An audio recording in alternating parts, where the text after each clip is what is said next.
શું તમે ક્યારેય વડોદરાના કોઈ જૂના મંદિરમાં ગયા છો જ્યાં શાંતિ હોવા છતાં હવામાં કંઈક અજાણ્યું લાગતું હોય? વડોદરા શહેરની આસપાસ ઘણા પ્રાચીન મંદિરો છે. આ મંદિરો માત્ર પૂજાના સ્થળ નથી, પણ વર્ષો જૂના ઇતિહાસ અને રહસ્યોને પણ પોતાની અંદર સમાવી રાખે છે. આ મંદિરનું વાતાવરણ દિવસ દરમિયાન સામાન્ય લાગે છે.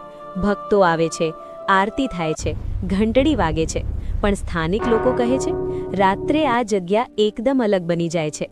કહે છે કે રાત્રે મોડા સમયે મંદિરની અંદર અચાનક ઘંટડીનો અવાજ સંભળાય છે, જ્યારે ત્યાં કોઈ હાજર નથી.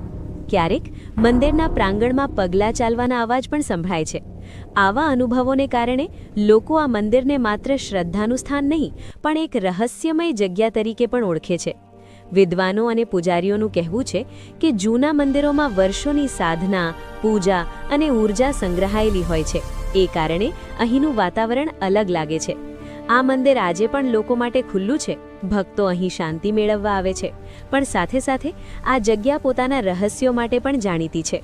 વડોદરાના આવા મંદિરો આપણને યાદ અપાવે છે કે દરેક પ્રાચીન સ્થળની પાછળ એક ઇતિહાસ હોય છે, એક અનુભવ હોય છે અને ક્યારેક એક અજાણ્યું રહસ્ય પણ.